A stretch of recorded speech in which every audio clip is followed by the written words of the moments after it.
प्यारे बच्चों, कैसे हो आप। आज हम इकाई 4 सारणिक लेकर आए हैं और इस चैप्टर के हम इम्पोर्टेंट क्वेश्चनों को सॉल्व करेंगे। इससे पहले हमने आव्यूह चैप्टर किया है, वो कंप्लीट हो गया है, मोस्ट इम्पोर्टेंट क्वेश्चन किए हैं। अब आते हैं सारणिक। सारणिक में से एक लॉन्ग क्वेश्चन आता है और एक शॉर्ट क्वेश्चन आता है इसमें से, और वेरी शॉर्ट क्वेश्चन भी आते हैं। ऑब्जेक्टिव वाली क्वेश्चन आता है इसमें से। तो ये क्वेश्चन इंपॉर्टेंट क्वेश्चन है इस टाइप के। तो डेफिनेशन हम साथ साथ लिखेंगे, जो भी जिस भी डेफिनेशन का प्रयोग करेंगे उसको साथ साथ लिखेंगे। क्वेश्चन है, यदि a बराबर, ये जो आव्यूह है 2/2 का एक आव्यूह है, वो सिद्ध करना है सारणिक 2a बराबर 4 सारणिक a। ये जो साइन है इसको ऐसे भी लिख सकते हैं या इसको आप ऐसे भी लिख सकते हैं, डिटर्मिनेट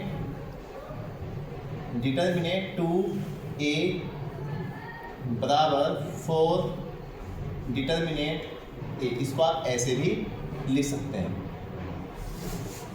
ये भी लिखा सकता है, ऐसे भी लिखा सकता है। अगर कोई सारणिक, आपके पास कोई सारणिक है aij, और ये सारणिक आपका n/n का है। ये सारणिक कितने बाई कितने का, n का है। अगर कहता है ka, तो इसका जो फॉर्मूला बनता है k की पावर n। ये k जब डिटरमिनेंट से बाहर निकालेंगे ना, तो यहाँ पे पावर कितना है, यहाँ पे ऑर्डर कितना है n/n, तो यहाँ से n आएगा और फिर आएगा डिटरमिनेंट। ये डायरेक्ट फॉर्मूला आप इसमें प्रयोग कर सकते हैं। इसको आप ऐसे भी लिख सकते हैं, या डिटर्मिनेंट ka बराबर k की घात n और डिटर्मिनेंट a। ये क्वेश्चन एग्जाम में पिछले साल भी आया था और हर साल पेपर में क्वेश्चन इस टाइप का आता है। तो इसका ऑर्डर कितने बाय कितने का है, 2/2 का ऑर्डर है, और हमें ये सिद्ध करना है determinant 2a equal to 4 determinant a। हमें ये प्रूफ करना है, तो हम 2a इसको ही लेकर चलते हैं। ये 2/2 का इसका डिटर्मिनेंट, तो इसको लिखेंगे 2a बराबर, यहाँ पे 2 लिखेंगे पहले, 2 की पावर, यहाँ पे ऑर्डर कितना है 2, और फिर आएगा डिटर्मिनेंट a। जैसे k यहाँ पे कितना है 2 है, तो यहाँ से k की पावर n, ये ऑर्डर n/n है, और ये n की वैल्यू यहाँ पे कितना है 2 है, तो n की वैल्यू यहाँ पे 2 हो जाएगी वैल्यू, और ये 2 लिखाई है, और डिटर्मिनेंट a, तो कितना आएगा ये 4 डिटर्मिनेंट a। ये क्या है इसका सॉल्यूशन। अभी नेक्स्ट क्वेश्चन देखते हैं, क्वेश्चन 2।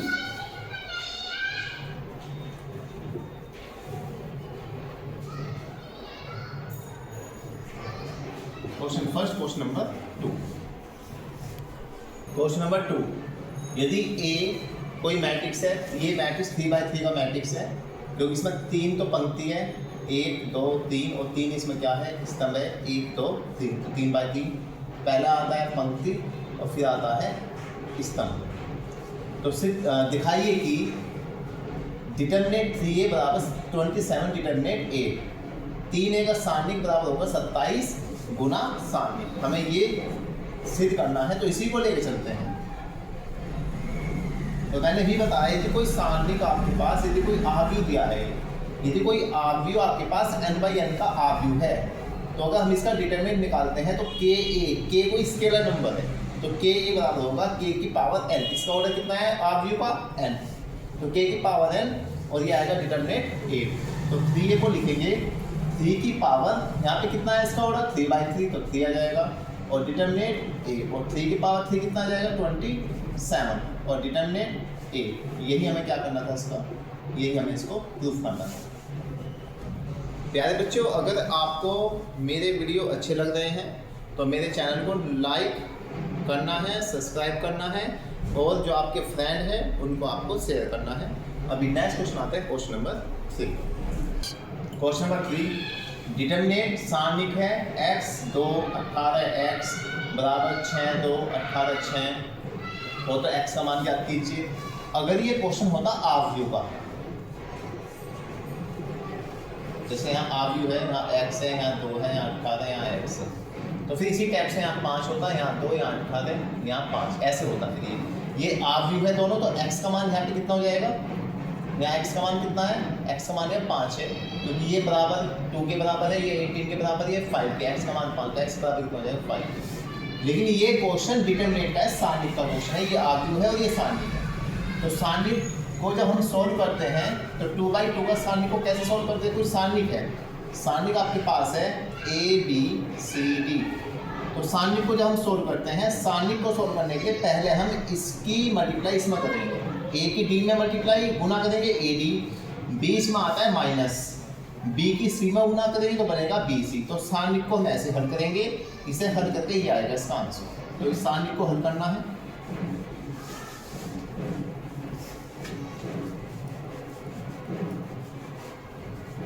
तो सारणिक है, जब सारणिक को हल करेंगे तो x 2 18 x बराबर 6 2 18 6। तो x की x में गुना करेंगे तो x की x में गुना कितना होता है, x की घात 2, बीच में आता है माइनस, 18 दूनी कितना हो गया 36, बीच में बराबर आएगा 6 6 हो जाएगा 36, माइनस 18 दूनी कितना हो जाएगा 36। तो x की घात 2 माइनस के 36 बराबर 36 से 36 कैंसिल, कितना आएगा 0। x की घात 2 बराबर 36 को उठा के दे दिया तो प्लस के 36 आएगा। x बराबर, जब वर्ग इसमें बनता है वर्गमूल तो प्लस माइनस लेते हैं, जब वर्ग क्या बनता है वर्गमूल तो लेते हैं प्लस माइनस। तो x बराबर प्लस माइनस कितना आएगा 6। ये क्या है इसका x का मान। अगर आप सोच रहे हो कि x का मान यहाँ से 6 आ जाएगा तो कभी नहीं आएगा, क्योंकि वो सारणिक है, सारणिक को हल करना पड़ेगा। अगर ये आवी होता तब आता मान इसका, लेकिन सारणिक है, सारणिक को हल करके तब इसका मान आएगा। अभी नेक्स्ट क्वेश्चन आता है क्वेश्चन नंबर 4। नेक्स्ट क्वेश्चन के लिए एक फार्मूला है, आपको याद करना है और इस पर क्वेश्चन एग्जाम में पूछे जाते हैं। शीर्ष बिंदु कोई त्रिभुज लेते हैं, जैसे कोई त्रिभुज है, इसके जो शीर्ष बिंदु है, इस शीर्ष बिंदु x1 y1 है, ये x2 y2 और ये x3 y। तो हमें इसका क्षेत्रफल बताना है। त्रिभुज हो गया, क्या बना आपका त्रिभुज। तो त्रिभुज का क्षेत्रफल, जब किसी त्रिभुज के शीर्ष दिए होंगे x1 y1 x2 y2 x3 y3, तो जो त्रिभुज का क्षेत्रफल होता है, त्रिभुज का क्षेत्रफल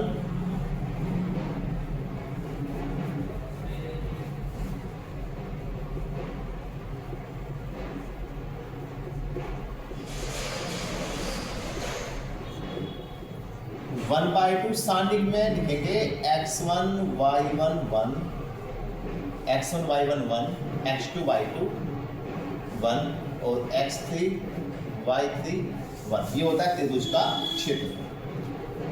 अगर ये क्षेत्रफल ही 0 हो जाए, अगर ये क्षेत्रफल ही क्या हो जाए 0, अगर त्रिभुज का क्षेत्रफल होता है 0, तब बिंदु होते हैं एक ही रेखा में होते हैं बिंदु, मतलब बिंदु होते हैं संरेख। दूसरा जो फार्मूला बनेगा,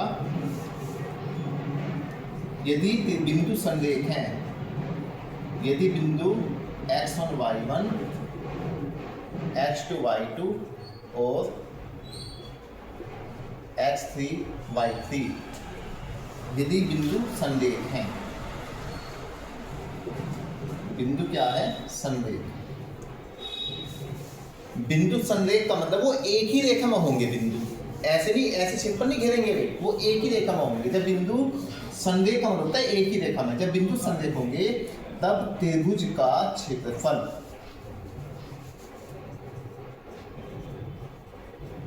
त्रिभुज का क्षेत्रफल वो 0 के बराबर होता है जब बिंदु संरेख होते हैं। और त्रिभुज का क्षेत्रफल क्या होता है 1/2 सारणिक x1 y1 1, x2 y2 1 और x3 y3 1 बराबर 0। अब ये 2 जाएगा 0 में, जब 2 की 0 में मल्टीप्लाई करेंगे तो क्या आएगा 0 आएगा। तो कितना बचेगा x1 y1 1, x2 y2 1 और x3 y3 1 बराबर 0। तब ये आएगा पूरा सारणिक का मान 0 के बराबर। तब बिंदु संरेख, यदि किसी सारणिक का मान 0 के बराबर आता है तब बिंदु होते हैं संरेख, या जब बिंदु संरेख होंगे तब त्रिभुज का क्षेत्रफल क्या आता है 0 के बराबर आता है। अभी इसी फार्मूले में इसी जो मैंने फार्मूला लिखा है ना आपको, इसी का भी क्वेश्चन लेते हैं, इंपॉर्टेंट क्वेश्चन है, तो एग्जाम में पूछे जाते हैं क्वेश्चन। नेक्स्ट क्वेश्चन आते हैं क्वेश्चन नंबर 4। क्वेश्चन नंबर 4, शीर्ष 1,0 6,0 4,3 बिंदुओं वाले त्रिभुज का क्षेत्रफल बताइए। मतलब इसके शीर्ष है 1,0 6,0 4,3 शीर्ष दिए हैं किसी त्रिभुज के, और त्रिभुज का क्षेत्रफल बताना है। तो सारणिक विधि से हमें हल करना पड़ेगा, सारणिक विधि से। तो सारणिक द्वारा हल करेंगे इसे, सारणिक विधि से। ये लिखा था है पेपर में। तो सारणी विधि से हल करने के लिए त्रिभुज का क्षेत्रफल क्या होता है?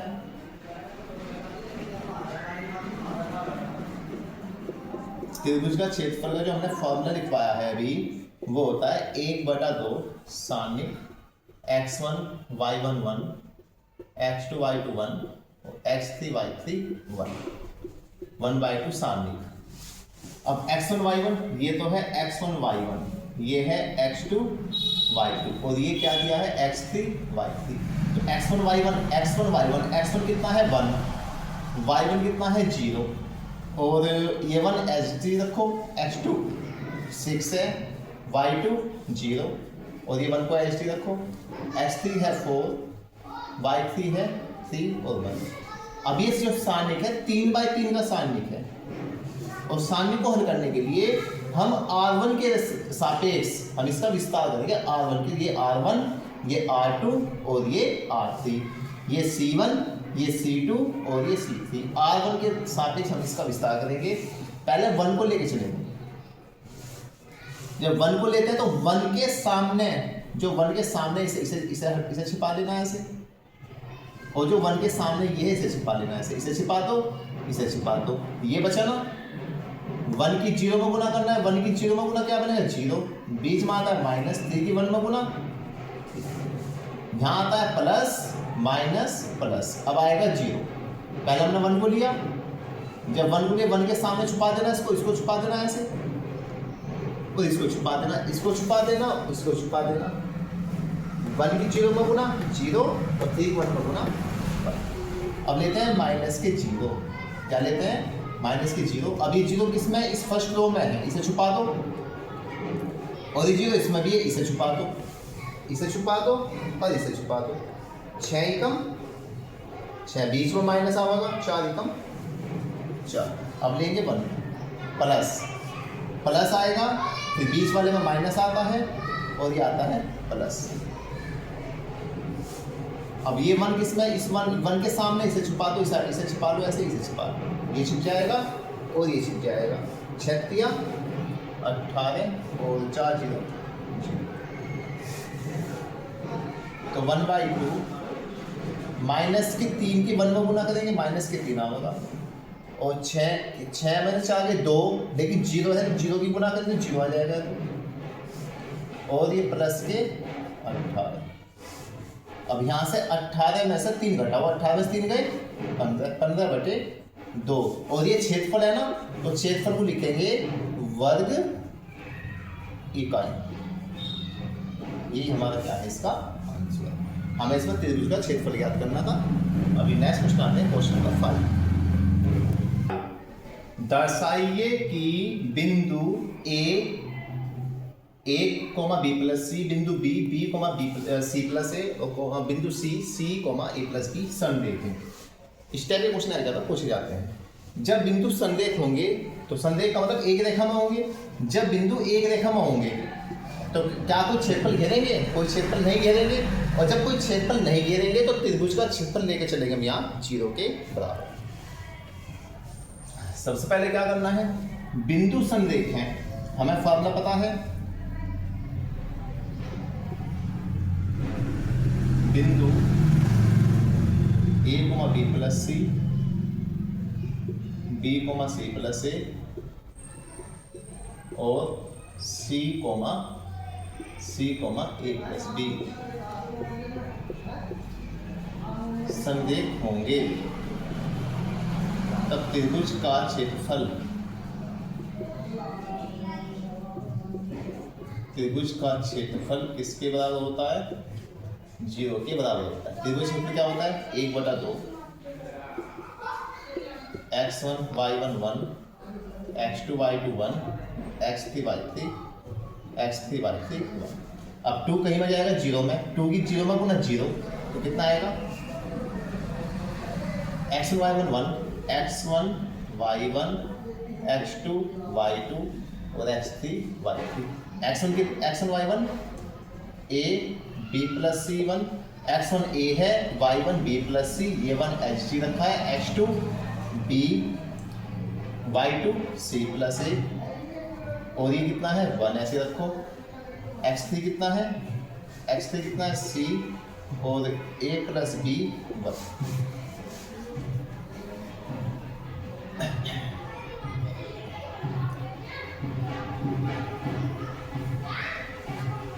ये तो हमें सिद्ध करना है त्रिभुज क्षेत्रफल 0, बिंदु संरेख होंगे तब त्रिभुज का क्षेत्रफल 0 के बराबर नहीं होगा। बच्चों हमें दिखाना है बिंदु संरेख है, ये हमें सिद्ध करना, और जब हमें सिद्ध करना तो सिद्ध करने का मतलब ये है जब बिंदु संरेख होंगे तब त्रिभुज का क्षेत्रफल 0 के बराबर आना चाहिए। तो हम त्रिभुज का क्षेत्रफल लेके चलेंगे, उसे हम सिद्ध करेंगे 0। तो त्रिभुज का क्षेत्रफल लेके चलो।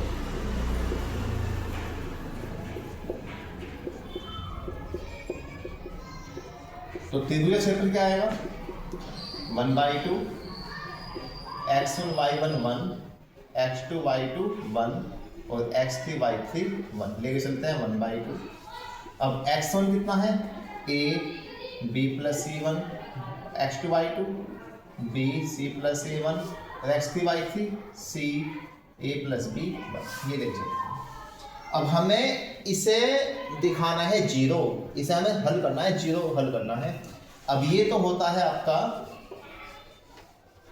x1 तो आपके पास है a b प्लस c और 1। अब ये तो है c1, ये होता है c2 और ये होता है c3। ये c1, ये c2, ये c3। अब हम इसे लगाते हैं ऑपरेशन लगाते हैं इसमें। ऑप्शन कैसे लगाते हैं, मैं C2 को चेंज करता हूँ, C2 को बदलेंगे हम यहाँ, C2 को बदलेंगे C2 प्लस के C1। जब मैंने यहाँ C2 लिखा है तो मैं C2 को बदलूंगा C2 प्लस के C1। जब इसमें से बदलेंगे तो C1 तो HD A B C ऐसे रखेंगे, B प्लस C में A प्लस करेंगे तो A plus B plus C आएगा। जब इसमें से प्लस करेंगे तो ये आएगा, जब इसमें इसे प्लस करेंगे किसा बदलेंगे C2 को बदलेंगे। C2 लिखा ना, तो C2 में हम C1 को प्लस करके C2 को बदलेंगे। इसमें से प्लस करो A plus B plus C, इसमें से प्लस करो A plus B plus C।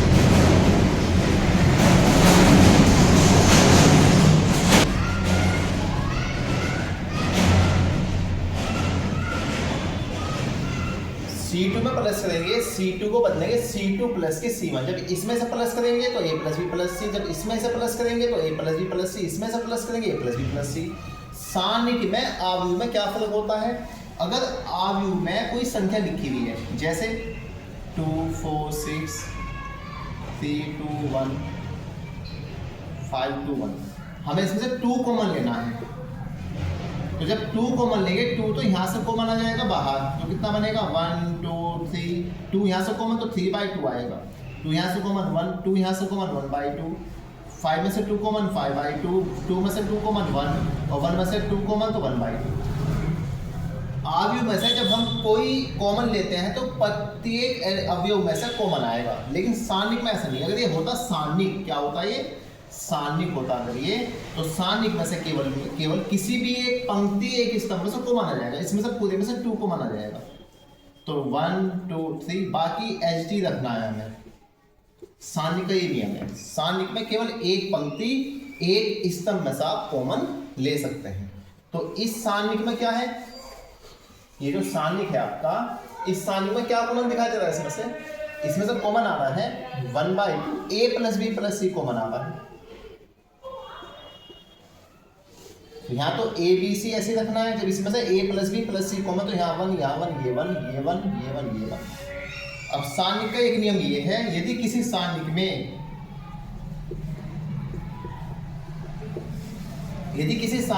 दो पंक्ति एक जैसी होती है, जैसे ये पंक्ति इस पंक्ति के बराबर है, ये पंक्ति इस पंक्ति के बराबर है, दोनों पंक्ति आपस में क्या है बराबर है, तो सारणिक का मान 0 आता है। यदि किसी सारणिक में कोई एक पंक्ति 0 आ जाए, कोई एक पंक्ति, तब भी सारणिक का मान क्या आता है 0 आता है। यदि किसी सारणिक में कोई कॉलम 0 आ जाए तब इसका मान क्या आता है 0 आता है। सारणिक का ये नियम है। तो इस सारणिक में दो हमारी जो कॉलम है वे एक जैसी आ गई है। जब किसी सारणिक में दो कॉलम एक जैसी आती है, सारणिक का मान क्या होता है 0, तो पूरा मान क्या आएगा 0। जब त्रिभुज का क्षेत्रफल 0 के बराबर आता है तब बिंदु होते हैं संरेख। तो हम लिखेंगे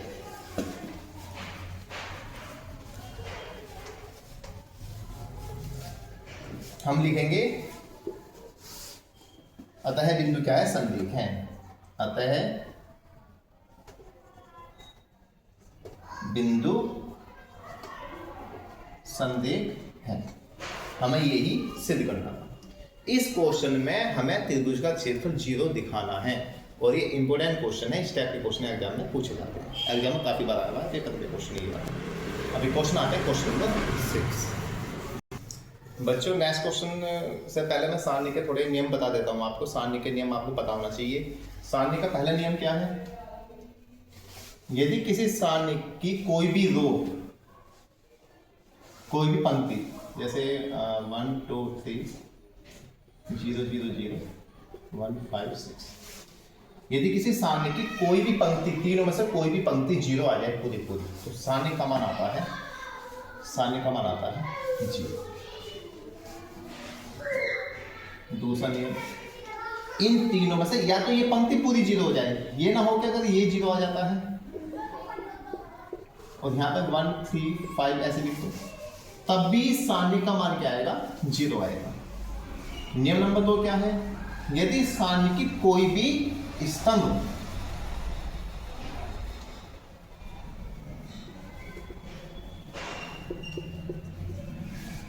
क्या आ जाए, 0, पूरा स्तंभ 0 है, तो सारणी का मान भी क्या होता है, 0। अब ये स्तंभ नहीं, स्तंभ इनमें से आपका ये भी हो सकता है। यहाँ पे लिखा है 3 4 5, तब भी इसका मान क्या आएगा, 0 ही आएगा सारणी का।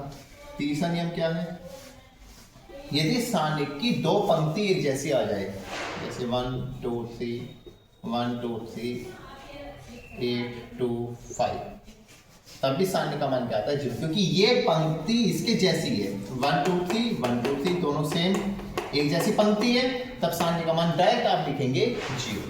इसमें आप ऐसे भी लिख सकते, कभी कभी ऐसे भी आ जाता है 2 2 2 2 2 और 2, ऐसे भी सारणी का मान 0 आएगा, क्योंकि दोनों पंक्तियां भी क्या है, एक जैसी। अगर सारणी कोई दो पंक्ति एक जैसी होगी तो सारणी का मान क्या आएगा, 0। वे कोई भी दो पंक्ति हो सकती है, सारणी का मान आता है 0। सारणी का चौथा नियम क्या है,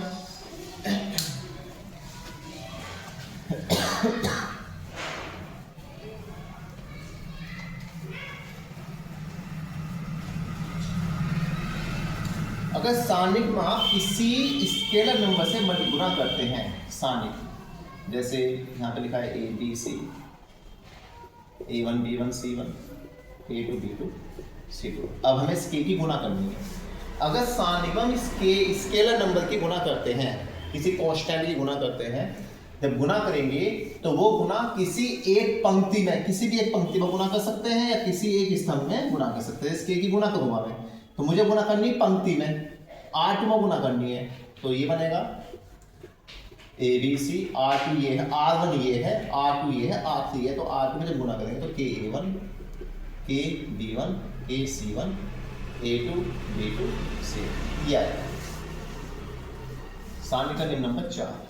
नियम नंबर 5 क्या है, अगर सारणिक में कहीं लिखा है A plus B, A plus के A1, B प्लस के B1, C प्लस के C1, यहाँ पे लिखा है A2 B2 C2 और ये लिखा है A3 B3 C3, तो आप इसको अलग तरीके से भी लिख सकते हैं। जैसे कोई सारणी लिखा है तो उसको लिख सकते हैं A B C के साथ में, A B C के साथ में आप लिखेंगे A2 B2 C2 और फिर लिखेंगे A3 B3 C3 प्लस, और फिर इसी जो आगे लिखा ना A1 B1 C1 के साथ में A1 B1 C1 के साथ आप लिखेंगे A2 B2 C2 और A3 B3 C3। इसे आप ऐसे भी लिख सकते हैं। ये सारणी के नियम हैं।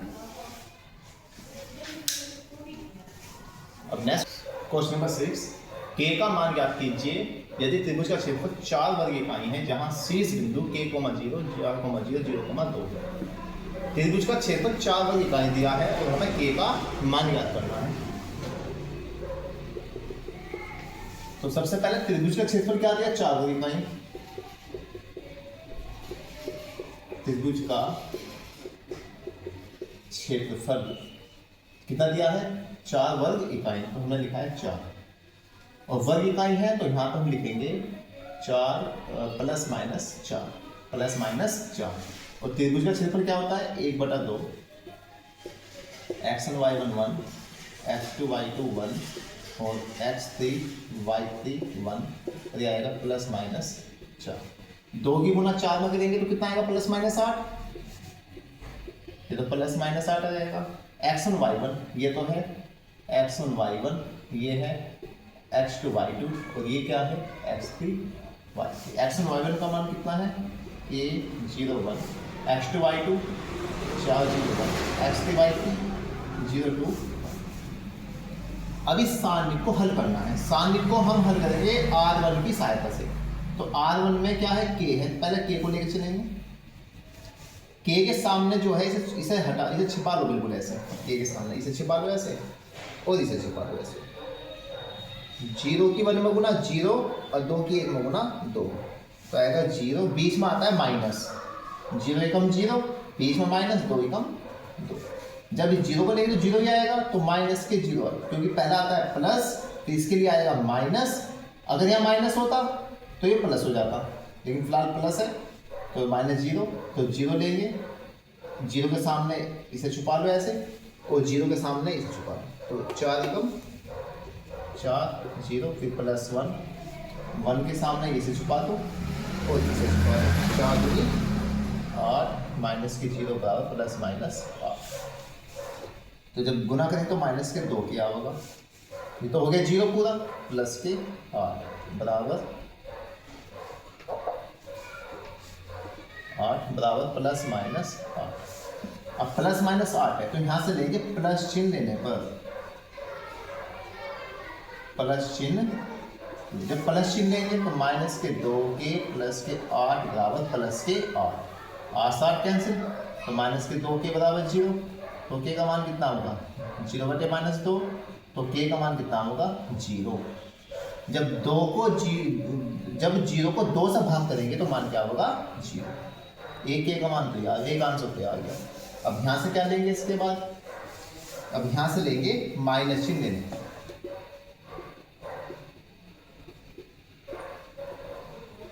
जब माइनस चिन्ह यहाँ से लेंगे माइनस चिन्ह तो माइनस के 2 के प्लस के 8 बराबर माइनस के 8, क्योंकि अब लेंगे माइनस चिन्ह तो माइनस के 8, 8 उठा के ले आओ तो माइनस के 2 के बराबर माइनस के 8, और जब इधर जाओगे तो माइनस के 8, माइनस 2 के कितना आ गया माइनस के 16, माइनस से माइनस कटेगा 2 8 16, के का मान कितना है, एक आंसर आपका ये है के बराबर 8 और के बराबर 0। ये आपके क्या है इसके आंसर। नेक्स्ट क्वेश्चन आते हैं क्वेश्चन नंबर 7। क्वेश्चन नंबर 7 में हमें अवयव का सहखंडज ज्ञात करना है, एडजॉइंट ज्ञात करना है। और एडजॉइंट ज्ञात करने के लिए इसी तरीके से सारे क्वेश्चन करने हैं। 3x3 का क्वेश्चन एग्जाम में पूछा जाता है। क्वेश्चन आता है अवयव द्वारा सारणिकों को ज्ञात करना, समीकरणों को ज्ञात करना, वो करेंगे हम बाद में। फिलहाल हम एडजॉइंट निकालना सीखते हैं। इसका एडजॉइंट कैसे निकालते हैं, तो अवयव A 3x3 का अवयव दिया है, इसे हल करने के लिए सबसे पहले हमें इसके सह गुणनखंड निकालने पड़ेंगे। तो अवयव A के सह गुणनखंड निम्नलिखित होते हैं।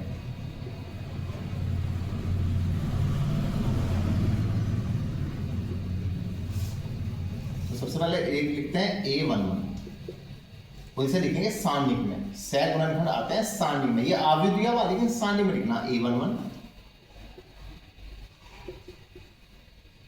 A12, A13, A11 यहाँ आता है प्लस, A12 में यहाँ आएगा प्लस माइनस प्लस, इन दोनों को प्लस करो, एक करे कितना होता है 2। एक फॉर्मूला होता है सह गुणनखंड का, जो फॉर्मूला होता है -1 की पावर r प्लस के c और उपसारणिक, ये होता है फॉर्मूला।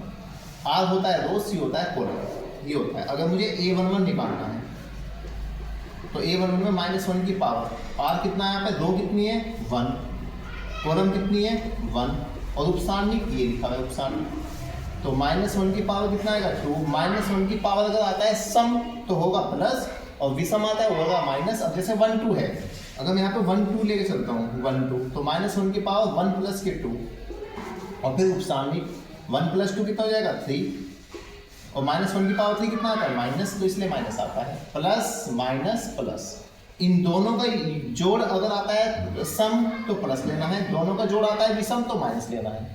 तो a11 a12 a13 हम पहले इनके मान निकाल लेते हैं। a11 का मतलब a11 पहली पंक्ति पहला स्तंभ, पहली पंक्ति पहला स्तंभ, ये छुपा दो पहली पंक्ति और पहला स्तंभ छुपा दो। जब ये छुपा देंगे और ये छुपा देंगे तो क्या बचेगा 3501 और ये सारणी में लिखना, ये आव्यूह है, सारणी में लिखना है। तो 3 एकम 3, बीच में माइनस 0 की 5 में 0 कितना आया 3, तो a11 का मान कितना है 3।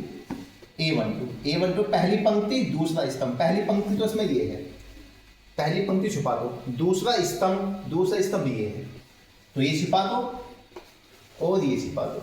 तो 2 5 -2 1, 2 5 -2 1, तो -2 कम 2 और बीच में माइनस आएगा, माइनस यार 5 दूनी 10 प्लस आएगा, क्योंकि ये माइनस के 10 आएगा, माइनस बीच में आता है तो प्लस के 10 कितना आएगा प्लस के 8, a12 आएगा प्लस के 8। a13 पहली पंक्ति तीसरा स्तंभ, पहली पंक्ति ये है, ये छुपा दो और इसे छुपा दो, पहली पंक्ति तीसरा स्तंभ छुपा दो इसे। तो 2 3 और -2 0, जब गुना करेंगे 0 बीच में माइनस 2 3 6 -6 तो कितना आएगा माइनस माइनस प्लस के 6, a13 कितना आएगा 6।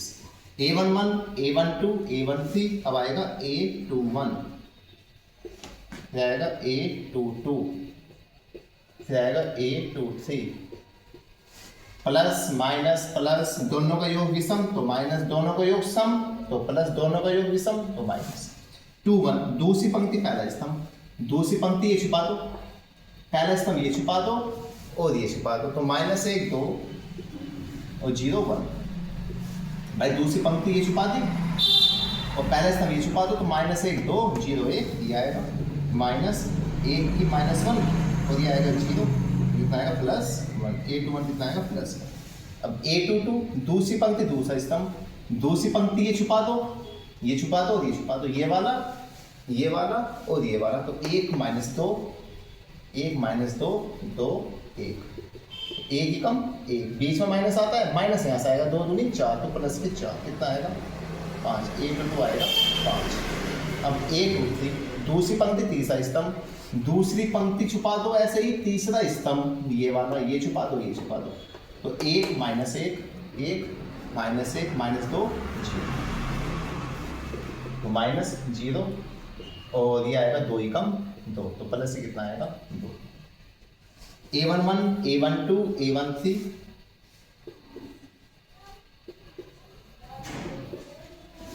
a21 a22 a23, इसके बाद आएगा a31 a32 आएगा a32, दोनों का योग सम तो प्लस, दोनों का योग विषम तो माइनस, माइनस आएगा, दोनों का योग सम तो प्लस आएगा। 31 तीसरी पंक्ति पहला स्तंभ, तीसरी पंक्ति छुपा दो पहला स्तंभ छुपा दो, ये और ये क्या वैसे दिखाई देगा -1 2 और 3 5, सारणी इनको सारणी में लिखना है यहाँ पे, तो -5 कम 5 और 3 दूनी 6 कितना आएगा -11, तो a31 कितना आएगा -11। 32 तीसरी पंक्ति दूसरा स्तंभ, तीसरी पंक्ति दूसरा स्तंभ, तो 5 एकम 5 पहले से लिख दो, तीसरी पंक्ति दूसरा स्तंभ 1 2 2 5 -5 में 5 2 दूनी 4 कितना आएगा -1। इस तरीके से क्वेश्चन में कभी गलती नहीं होगी आपकी, अगर ऐसे लिखेंगे, कुछ डायरेक्ट क्वेश्चन में लिखते हैं इनको तो गलती हो जाती है क्वेश्चन में, तो इस तरीके से कभी आप गलती नहीं करेंगे। 832 हो गया, उसके बाद 33 तीसरी पंक्ति तीसरा स्तंभ, तीसरी पंक्ति और तीसरा स्तंभ छुपा दो, तो आएगा 1 -1 2 3, तो 3 कम 3 और -2 कम 2 कितना आएगा +5, ये आएगा a3। तो जो सह गुणनखंड आपके 9 गुणनखंड, सह गुणनखंड 9 होते हैं, 3/3 9 सह गुणनखंड आए हैं आपके, तो क्या आएगा? तो हम इसे कह देंगे नया आव्यूह। अब हमारा नया आव्यूह आ गया,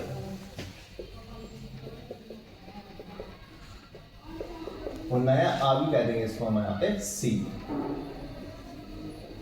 ये होता है A11, A12, A13, A21, A22, A23, A31, A32, A3। ये हमारा नया आव्यूह C। उसे हम C मान लें, नया आव्यूह। B नहीं C मानेंगे, क्योंकि B का हम आगे कभी कहीं प्रयोग करते हैं, C मान लेते हैं, नया आव्यूह C।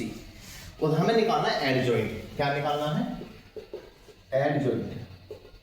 और एडजॉइंट का जो फॉर्मूला होता है C का परिव्रत, C का परिव्रत।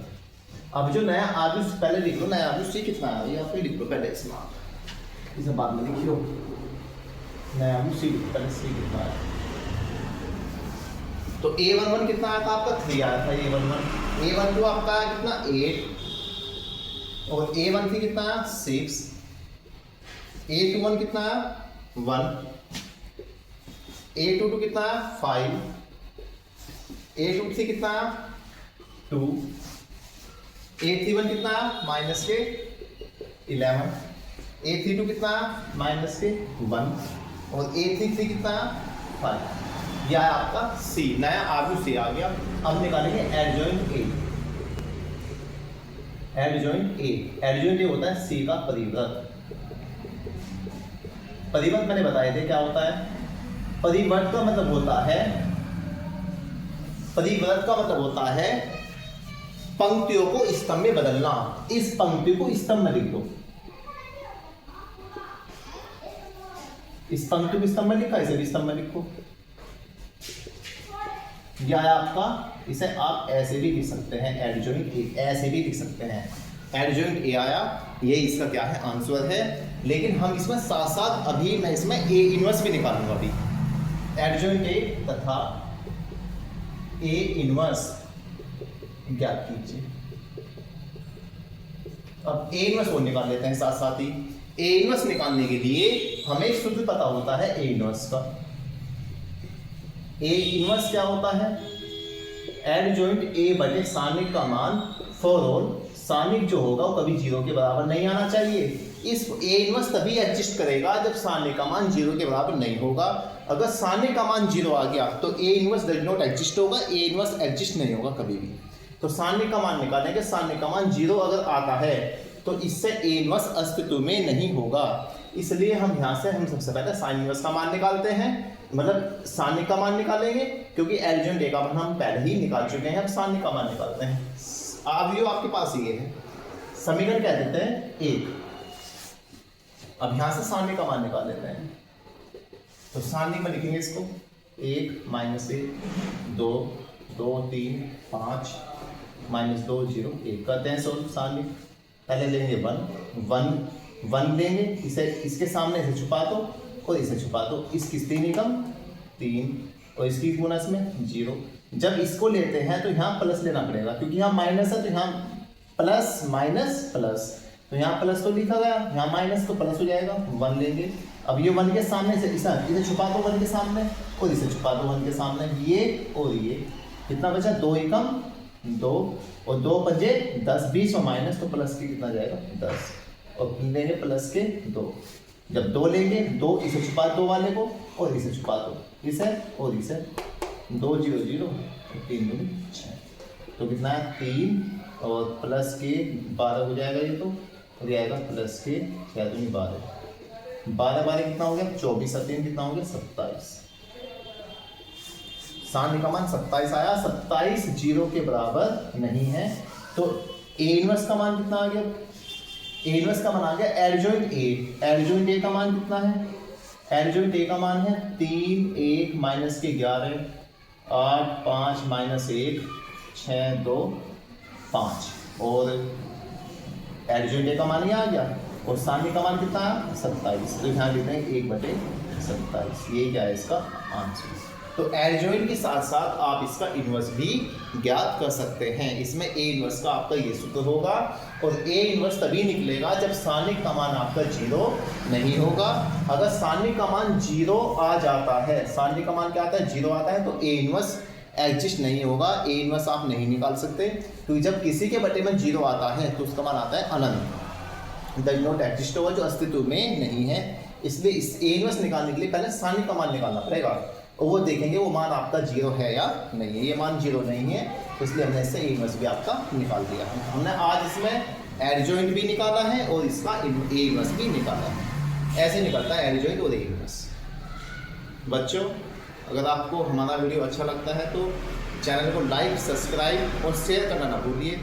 अभी तो मेरे चैनल की शुरुआत ही है, आने वाले समय में आपको अच्छी वीडियो जैसे IIT में जो IIT JEE मेंस के एग्ज़ाम होते हैं उनकी जो वीडियो बनाऊंगा और TGT PGT जो मैथ्स होता है उसकी भी मैं आपको वीडियो बनाऊंगा, उनको आपको देखना, काफ़ी हेल्पफुल वीडियो होंगी। अभी तो शुरुआत है थोड़ा सा, इसलिए अभी मैं केवल इंपॉर्टेंट क्वेश्चन ले रहे हैं और देख लेना एग्जाम में कितने क्वेश्चन आपको मिलते हैं। इंपॉर्टेंट क्वेश्चन चल रहे हैं केवल इसमें एग्जाम से पहले। धन्यवाद, बाकी अगले वीडियो में देखेंगे।